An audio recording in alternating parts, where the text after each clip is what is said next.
Sue Lawley is presenting the news of 50 years ago, as we might see it on TV today. In News 44.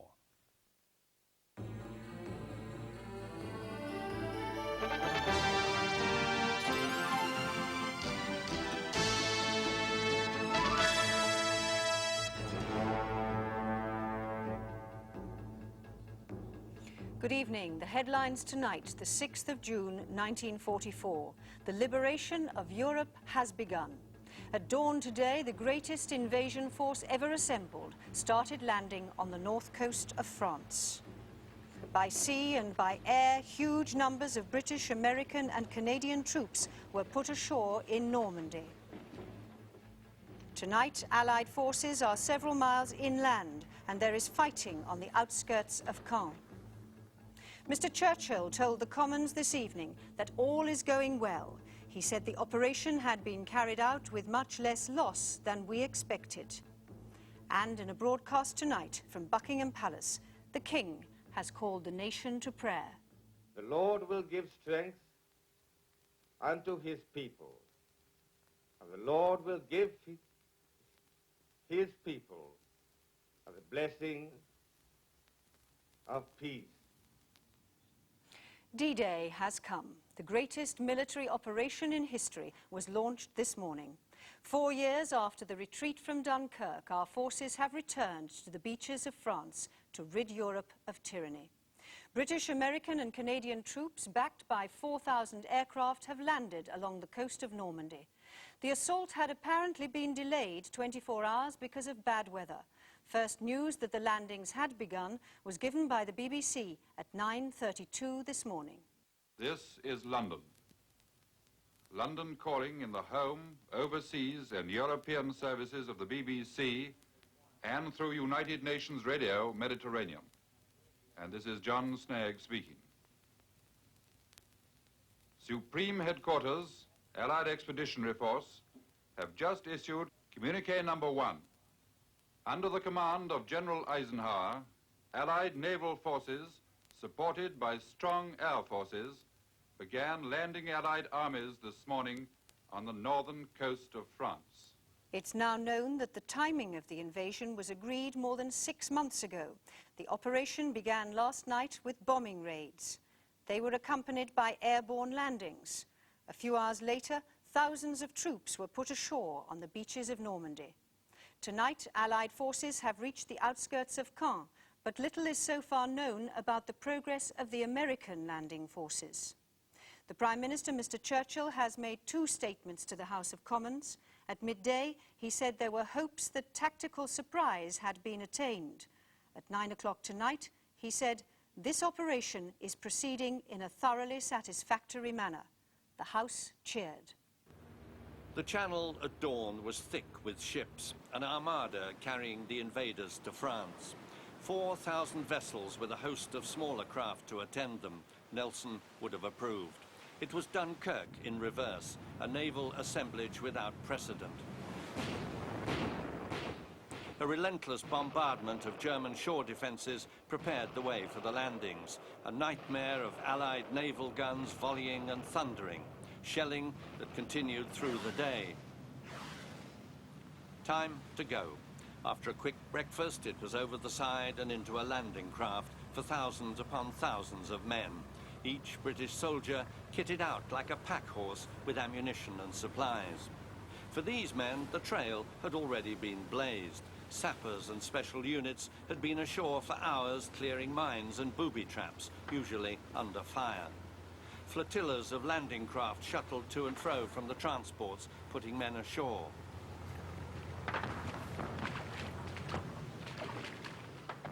Months of planning come to fruition on what Normans call the mother-of-pearl coast.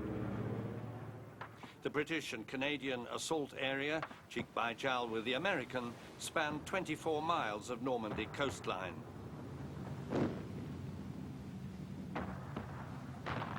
Almost 25,000 soldiers were landed today in one British sector alone. That is a measure of the size of this invasion. German shore defences went up in smoke as they were overwhelmed. The famed Atlantic Wall was not, after all, impenetrable. Tonight, the build-up continued. Not only men, of course, but tanks by the hundred, vehicles by the thousand, and mountains of stores. The fighting by evening was mostly inland, with Caen and Bayeux clearly the main strategic targets. As the din of battle faded on the beaches, it was a moment for reflection by the Allied Naval Chief, Admiral Ramsay. We have broken the crust and caught the enemy napping. It seemed a fair conclusion. Veterans of Dunkirk rejoice. BBC correspondents are with every arm of the liberating forces. Soon after the assault began, their reports started to reach London. The BBC's Colin Wills was on board one of the landing craft. This is the day and this is the hour. The sky is lightening. Lightening over the coast of Europe as we go in. But along the shore, there's a dense smoke screen as the battleships and the warships, the smaller warships, sweep along there, firing all the time against the shore, and some of them laying a smoke screen for us. The whole sky is bright. The sea is a glittering mass of silver, with all these craft of every kind moving across it, and the great battleships in the background blazing away at the shore. Before the troops went ashore, there'd been a huge aerial bombardment by more than 2,000 British and American aircraft. And stretching across 200 miles of sky went another 1,000 aircraft and gliders carrying troops. Mr. Churchill said the airborne landings were on a far larger scale than anything that has ever been seen. We have two reports. As the invasion fleet set sail, Supreme Allied Commander General Eisenhower told his troops, "Don't worry about the planes overhead, they'll be ours." And they were. Wave after wave of aircraft wearing their new D-Day zebra stripes could be seen passing over the fleet. They provided the most gigantic air umbrella ever seen. Between midnight and 8 a.m., more than 31,000 British, American and other Allied airmen were over France. They remained virtually unopposed by the German Luftwaffe. During the day, 1,300 heavy bombers from the US 8th and 9th Air Forces and hundreds more medium and fighter bombers delivered their deadly loads in support of the landings. They'd been preceded by the British Bomber Command's heavies, unloading more than 5,000 tons of bombs, the biggest single night raid of the war to date. The Allies' flying artillery, RAF Typhoons and American Thunderbolt ground attack fighters, were out in swarms, marauding and strafing their way deep into France, blitzing German troop trains, smashing depots and disrupting communications. Many Luftwaffe planes were caught on the ground and destroyed.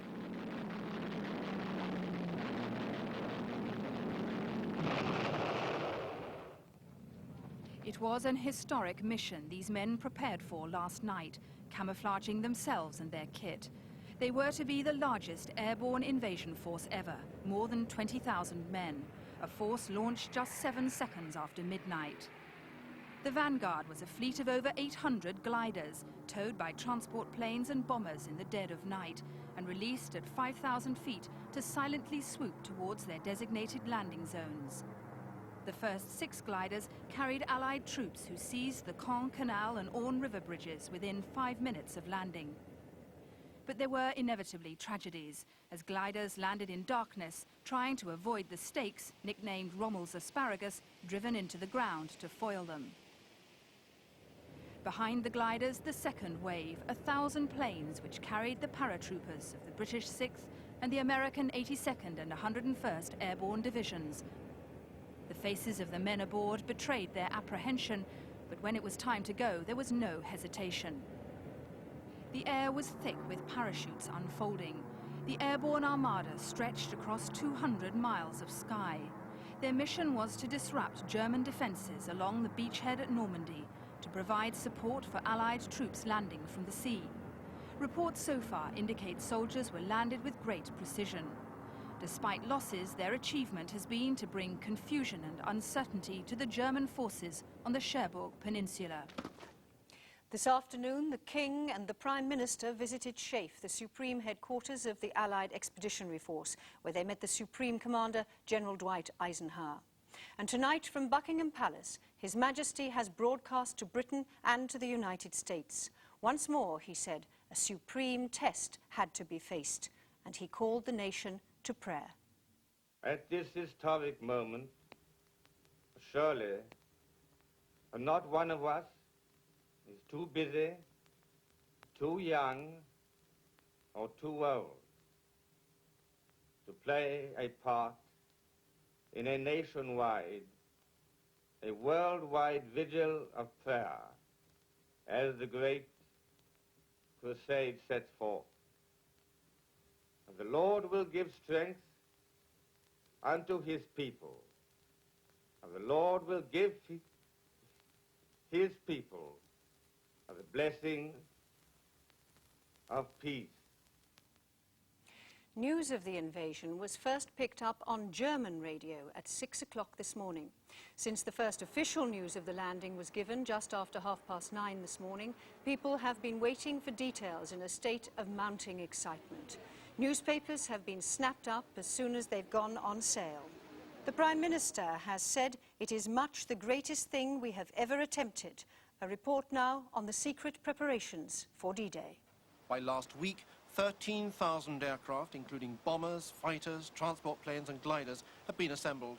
And in concealed locations in the south of England, tens of thousands of tanks, vehicles and artillery pieces were ready for embarkation. As all kinds of equipment could be seen rumbling through tiny village streets, a major problem was to make sure that everyone involved in the operation knew what to do and where to do it without breaching security. The channel is now more or less sealed at its western and eastern ends by destroyers, frigates and smaller vessels. At secret ports along the coast, more than 7,000 warships and merchant ships had for weeks been on standby. Eventually, an estimated 500,000 troops will be needed in France. As the first units went aboard, few of the men knew exactly where they were going. Some remained at sea for more than 24 hours before they received their final landing orders, experiencing terrible seasickness in some of the worst June weather in the Channel during the last 40 years. All hospitals in southern England have been put on standby for the inevitable casualties expected during this biggest invasion ever mounted. In Berlin, the Germans have referred to what they call the long-expected Allied attack. Hitler's generals are predicting that the invasion will be a fiasco. In the United States, the mood is solemn. When the landings were announced, people at work stopped for prayer. And for the first time since the Japanese attack on Pearl Harbor, all the lights on the Statue of Liberty have been illuminated. On American radio, President Roosevelt has asked listeners to join him in a prayer that he wrote himself last night for the success of the invasion and for the men who are crossing the Channel. Some will never return. Embrace these, Father, and receive them, thy heroic servants, into thy kingdom.